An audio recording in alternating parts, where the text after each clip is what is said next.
Well, welcome. Uh-oh. Okay, so I'll at least start, and when we're talking about choosing the right fit school for your student, it's kind of an undercover way for us to talk to you about career planning with your student, because that's going to end up being the driver of every decision that you make regarding school choice. When we start there as a foundation, we build from that level up. And you all know about building a home. You start with a good solid foundation, and then we can build up successfully. What we're going to cover is talking about what a best fit school even is, the characteristics of that type of school. What's your best fit role as a parent? How can you be a best in breed parent through this process? What are some things that you can do to support your student in making these decisions? How do you develop a target list of schools? And really, at the end of the day, this is a product of hard work on the career development and evaluating the academic programs that we'll talk through with you. The target list development becomes kind of a quick task at the end of the day. And then, some tips on moving forward. So let's start with, we're big Stephen Covey fans. He has stayed true to the work that he's done. And habit number 2 is beginning with the end in mind. We talked a little bit about this in the last session because some folks wanted to go to the life skills class. Did anybody go to that already, the life skills? So we talked about, beginning with the end in mind, having a goal and positioning our students to have a goal going into this whole college planning deal.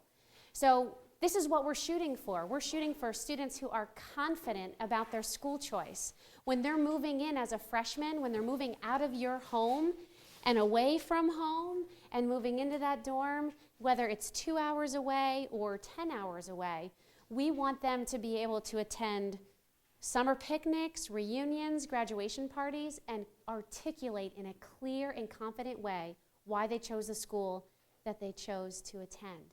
Because we have a bit of a problem. We have a 30% dropout rate of college freshmen in this country, and most of it happens in the first semester. Some of it happens in the first month. We would attribute that to some poor planning. A kid shows up on campus and they feel like they're in the middle of nowhere, or they feel like the city is just too much for them. That needed to be evaluated earlier in the process. So we need to send them off, confident. Not overpaying for tuition. We've been talking a lot about the sticker price of school and that it has become an irrelevant number. It's kind of like car buying 15 years ago, right? Anybody love to do that? Haggle, do that? Okay. So that was my dad. And so today, the cost of college is not determined by the sticker price. It's actually determined by the financial aid history of giving for the school and your personal financial situation. And so Aaron's going to talk more about that, but don't overpay for school. Don't get you don't buy a Honda Civic and spend Porsche money on that Civic, right? That doesn't make sense. We don't want to do that at the college level either. Our students have well-defined career goals. We love career planning with 15, 16, 17-year-old students. It's very fulfilling. To be honest, when I've had to work with this age group, you're definitely more challenging. You have more baggage, you have more bills, and making those shifts and making those decisions is sometimes overwhelming. Think of your student as they're just starting out. They don't have all that baggage. So for us to dig down deep and find out what makes them tick, what gets their motor running, what do they want to be a part of in life? What do they want to change? What do they want to affect? Now we're talking some good questions for them to answer about, do they see themselves in the business world or healthcare or education? Do we have a budding entrepreneur on our hands? And making sure that they're going to be developed properly through very, very important years getting ready outside of school.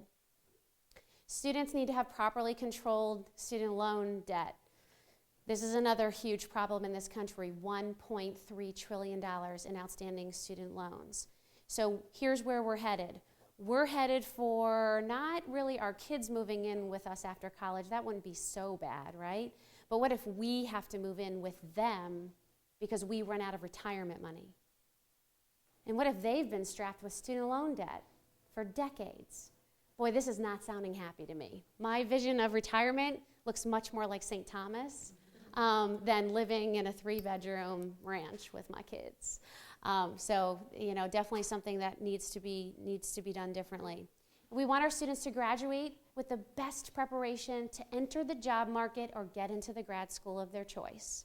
It's about what's next. It's helping our kids figure out what they see beyond college in order for them to determine what they need from college. Does that make sense? Makes sense.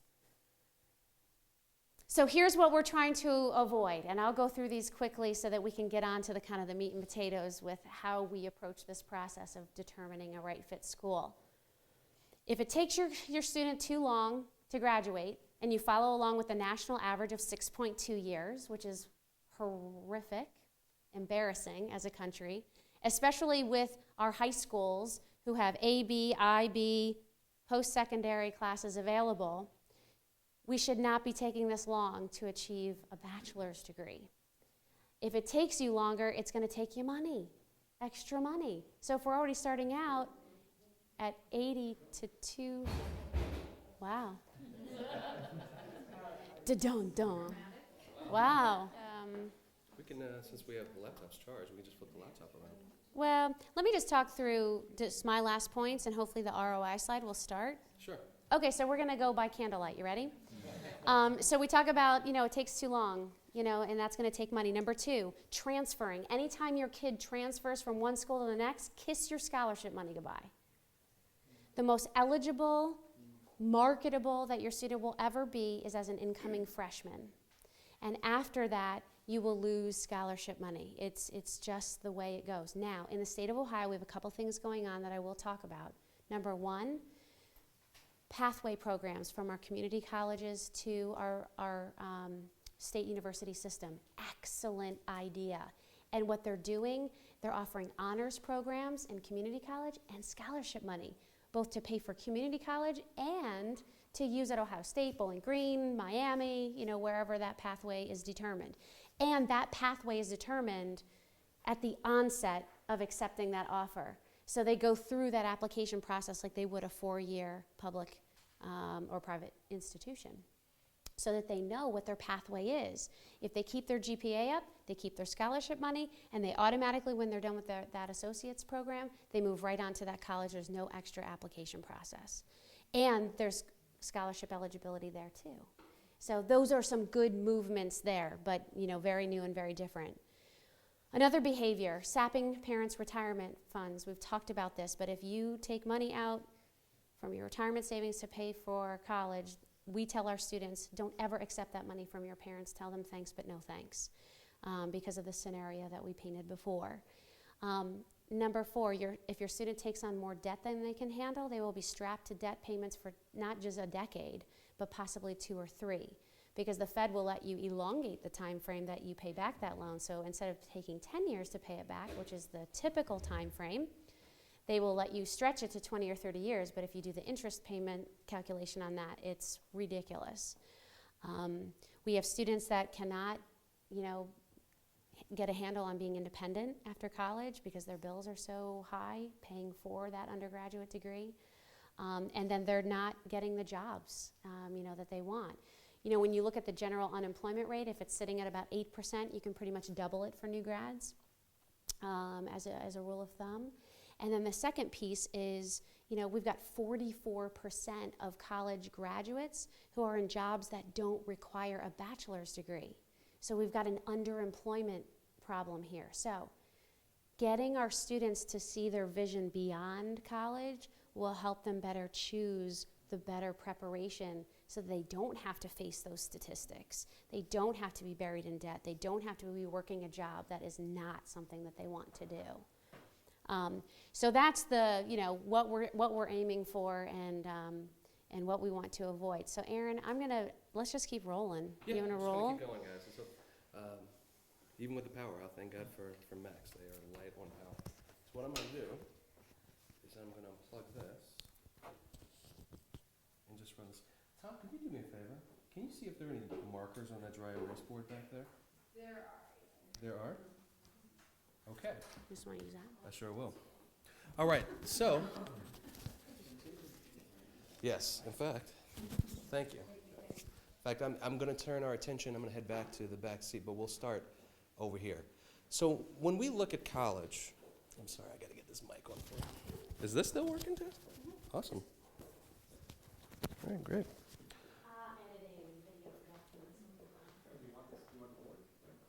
Everyone okay? Yeah, we're good. It is a neighborhood situation. All the homes and everything are out, so. Okay, gotcha. Not just CSU, we're very, very, very sorry. But you have a story to tell now, right? So let's talk a little bit about this, though. Gina's going to be writing this out if you can't see this on the screen. But we'll go with this for 2 ways. So let's talk about college, and when we talk about best fit, and really look at college as what it is. College is an investment, big one. This is the first asset your student's actually buying in life. Anytime anyone walks up to you and says you're going to spend $80,000 to $250,000 on something, you better believe this is better be a good investment. This is the first time that they're actually doing this in life. College is actually a lot like buying a house. When you buy a house, you buy 2 things.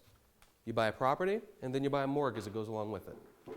College is the exact same way. You buy into the academics of a school, and then you buy into the financial aid package that goes along with it as well. You put it together to get the best value for education. So as an easy example, you wouldn't spend $300,000 on a house that's appraised at $120,000, would you?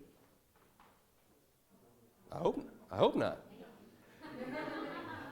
So we don't want to spend $90,000 on an education that only yields $30,000 a year. That doesn't make any sense. So we want to reverse that. We want to see how do we actually get true educational value out of this. When here's the deal with education, there's nothing tangible about it. There's no asset to hold. In the case of higher education, your education is only worth as much as you deem it to be worth, and then the person sitting across from you that's getting ready to hire you deems it to be worth. So how can we really look at this? Well, the metrics we look at in order to understand this investment and understand what we're looking at, the first one begins with the career side, which as Gina was alluding to earlier, it always begins with the end in mind, really about defining career goals. How can we really work with the student on figuring out what it is that they want and which way they're led to do? Not just defining and saying, this is what you're going to major in, but what are your interests? How do they really correlate to education and the industry there forward? But this is just as much of a metric for the universities themselves. That's our way of holding their feet to the fire and saying, okay, university or universities, how really well are you doing at placing students in the next level in this particular program? Because that's the payoff, right? Schools are asking you to buy their education at the rate of a brand new car every year. I don't think it's an unfair question to ask, show me your results. And I'm not just interested in graduation rates. I want to know job placement rates, average starting salaries, grad school placement rates. How do those salaries and grad school placement rates relate to the market? Meaning other schools of its likeness of kind, really how well are you doing? Because that directly correlates to how academically strong that school really is. And every school is different. Every school focuses on something completely different. Ohio State is a perfect model for this. Ohio State has 177 different majors, almost more majors than any other school in this country. They're good at about 50 of them. I can find better schools that do better things for the other 127, and I'm a Buckeye grad, and I'll tell you that all day long. But I know within those 50, they are doing one heck of a job of job placement rates are strong, average starting salaries are up, internship placement is up. We see a lot of research projects being bounced back and forth between industry and academia. Sorry, folks. It's the internet. Continues to get in the way.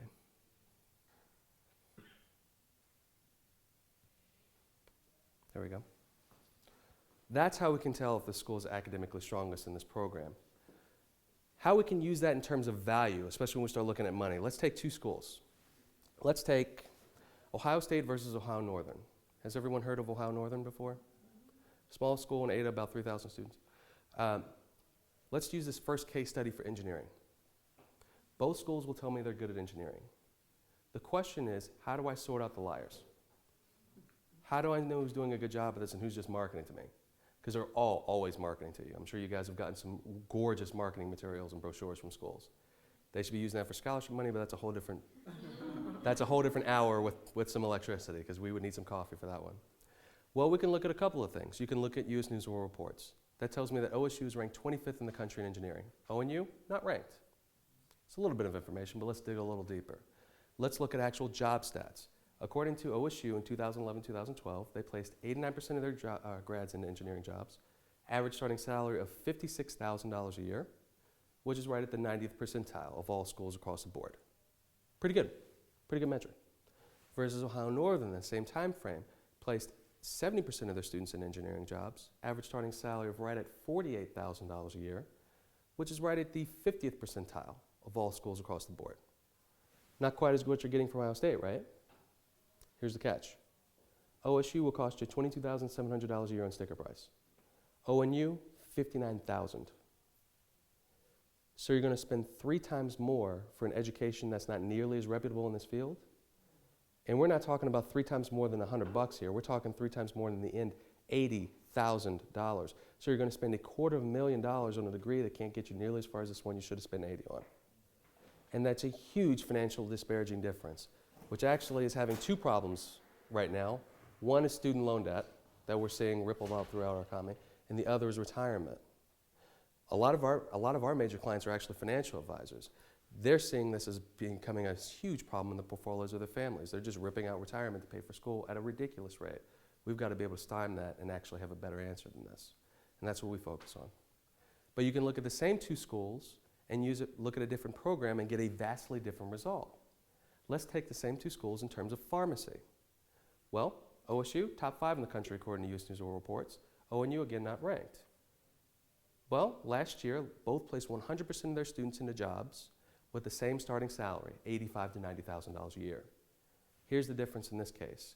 OSU's program is now 8 years long, and the cost increases almost exponentially as you go through it. Versus Ohio Northern's program for pharmacy is a flat-rated 6-year program. It's more expensive up front, but we have what's called 2 years of lost opportunity cost by going to Ohio State, meaning you're at school 2 years longer than you should be, which creates a double negative in cash flow, which means you're not making $90,000 a year. In fact, you're taking on $50,000 a year in debt. Multiply by 2 years, that's almost a $300,000 cash flow swing. Long story short, Ohio Northern is actually the cheaper option for pharmacy. So that's how we can take these educational systems and really turn them on themselves and really see, what am I really doing? What am I really buying? Because that leads to the financial component, the actual money side of this. This is a consumer buy decision process. This is no different than if you went to a car dealership, let's say you went to a Honda dealership and you bought an Accord. You're not going to pay the same prices for an Accord that you would for a Porsche, would you? No, let's not do this for college. College isn't determined by the sticker price, it's determined by the financial aid histories of the universities. So let's take 2 examples of this really quickly. Let's look at Harvard versus Ohio State. Harvard's tuition is $39,000 a year. Ohio State's is $11,000 for in-state students. Which school is actually the most affordable year to year while your student, anybody in this room's student, is in school? Who thinks Harvard is a cheaper option for the average American family? Who thinks it's OSU? Who thinks I'm tricking you? Okay, good. Good, because you're absolutely correct on that. The correct answer is Harvard. Reason for it, money. Money in the bank particularly. Colleges are like individuals. Every individual has a different amount of wealth accumulation. Schools are no different. In the case of colleges, though, we call this endowment sizes. Harvard is sitting on an endowment size today worth $36.4 billion. They could fund every student that walked in the door for the next 70 years while taking a cent. And they give that money out just as liberally. Versus Ohio State is sitting on roughly a $2.1 billion endowment fund. But let's pull the curtain back. Let's see what's really happening here. Harvard has 3 times less students than Ohio State does. Harvard has 22,168 students. OSU has 65,000 that's part of the school system. But only 50% of those Harvard students are even applying for aid. So that's roughly 11,000 students that have access to a $36 billion endowment fund. Versus at Ohio State, it's 80%, which is roughly 48,000 students that have access to a $2.1 billion endowment fund. But the sticker price is a quarter, so there's less room to cover. So we just went into these interesting financial patterns. So the last thing we really look at in order to judge cost, which is average student loan debt. How much debt is each student walking out with after 4 years respectively at this school? The average debt walking out of Harvard today, $10,000 bucks. The average debt walking out of Ohio State, $24,800. So the school is a quarter of the price, but twice as expensive in the end, all because of money and how it flows through the system. And then the last piece that we want to take a look at in order to find and judge schools based off the best return is fit. How comfortable are you with this campus? Because if you're not comfortable, you're not going to be successful. So we do want to go through those metrics. Big school versus small school. Something more urban versus rural versus suburban. Distance, think of distance in terms of time away from home. How long does it take me to get back? Do I want to be an hour to 2 hours away, 3 or 4 hours away, 5 hours plus? Which inevitably becomes a logistics question for you, the family, because I'm sure you have multiple kids at home, other things going on. Is it a 5, 10-hour car trip to come out and get someone? Is it a plane ticket? What does that logistically mean? All 4 of those have to be met in order to make a proper school choice, and that's what we like to focus on for best fit. Gina?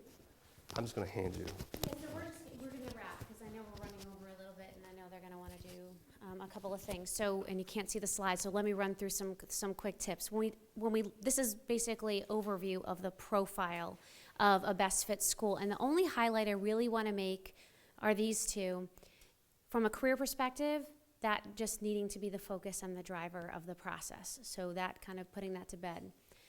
As far as financial, you know, I was really impressed that Mike shared the story in the keynote about just the oversight of not filling out his FAFSA. And it's a huge oversight for families. And so the right fit school is a school that's going to fit your budget. And so for you to evaluate what money you might be eligible for as a family is part of that process. So if you are going to be eligible for need-based money, we want to look at schools who give out need-based money liberally. There are state schools that we could compare that give out state and federal funding differently. Then when it comes to merit aid, the fact that you would never maybe even guess because you've done your EFC calculation or estimator, and you're like, oh my gosh, our EFC is off the charts, we're never going to get any money. But would you have known, other than Mike's story, that not filling out that paperwork would preclude his son from not even getting merit money? So understanding those financial aid processes and how it's going to impact your eligibility for aid is a huge part of this process. And you want to make sure that this list of right fit schools that gets pulled together, that we only really have one REACH school on it, meaning, and that's a REACH school academically. So, you know, if they're, you know, the average profile of a student applying to the school gets a 29 to a 32 on the ACT, and your kid's getting a 28, that's a REACH school. And typically those students don't get a lot of money in the scholarship process. These are the students who they have the dream, the emotional drive to go to that school, and they end up funding the scholarships for the kids who academically, you know, achieve higher than they do because they're paying full price. So, you know, we just have to balance that out.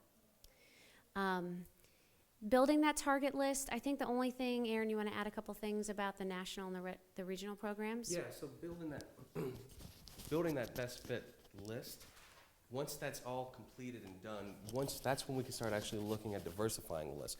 In the end, you want to apply to 4 to 7 schools. 4 to 7 is really your target number. Reason for it, you want them to be diversified between regional and national programs. National programs being best of breed in that respective space. Regional programs being more regionally known for that respective area. And then, as Gina alluded to, one dream or reach school. That's all you want. You just want one school that you're flat out rolling the dice on.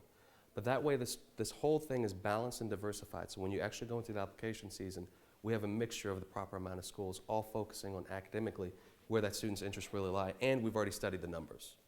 So we already know financially where those schools are coming from. The next piece of this is defining the degree. And this is a tough formula to read up here, but I can describe this to you. When we talk about this, the way we describe degrees in College Liftoff, when we're working with our students, it really should come out as a bachelor's degree with a specialization plus a minor. That's what you want to inevitably become. This is a skill set mixed with a niche, and then you breed it to make it your own.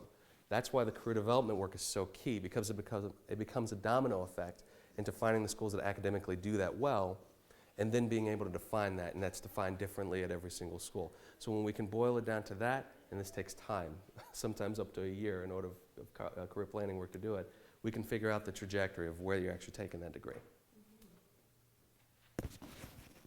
And the example that I would give to that, just to kind of, stories make me remember. I think the human mind is pretty much built that way. But, you know, if a student came to you and said, I want to be a teacher, you know, there are a lot of parents out there that we kind of grunt a little and go, oh my gosh, it's such a tough row to hoe in teaching, and, you know, tough to find a job, and especially if you want to be a, you know, arts teacher or music teacher, right?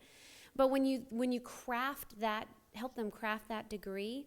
You know, if they want to go into early education, even though the incoming pay is relatively low right now, especially in Ohio, you know, talk to them about that minor. You know, do they have a focus on intervention as English as a second language? Where are some of their passions around teaching that would make them more marketable when they do get out into that, you know, into the field of trying to get a job? The last slide that we put together was, you know, what does a supportive parent look like in this process? And really you can support two major activities that your student will take on: research and exploration. So when you think about research, sometimes they need people to bounce their ideas off or share what they just learned. Sometimes you have to lead them to some resources. Business-bound kids, I love for them to, you know, read Business Week, go online. What do you read when you get on that website? You know, what kind of news in the business world kind of are you interested in checking out? And so getting them exposure to industries and periodicals. When it comes to opening up opportunities for them to shadow in a particular field, they should see different points of view. Most 16-year-olds do not want to pick up a phone and call your friend who is, you know, a graphic designer downtown at a branding firm, but maybe do that for them. You know, maybe say, okay, I'll make that first introductory call. Let them listen to you make the call, you know, and then they know how to do the next one or maybe the third one. But you can model those behaviors, modeling networking and relationship building, especially on campus. Your role on a campus visit is not to go buy a shirt and parade all over the campus tour with it. It's to help them ask the meaningful questions. It's to make sure that that meeting with the dean of the particular engineering school that they're interested in was scheduled, that they get to meet some students in that program, help them craft that well-rounded campus visit that goes beyond, you know, what the dorm looks like, what the rec center looks like, because those are all pretty much be handled well. And I think that's it. I mean, I really do truly believe that you have to lead the budgeting discussion. You know, if we're gonna raise financially fit kids and adults, we have to be opening up those conversations now so that they know what they're in for. My dad told me the day I walked into my high school, kid, you wanna go to college? We'll split it. And I said, okay. And so that made me work hard through you know, I wanted to get good grades. I had to work several jobs. I knew what I was headed in for. So they want to know that landscape from you, and they want to have these tough conversations. They need to have them. We just have to step into a leadership role for that.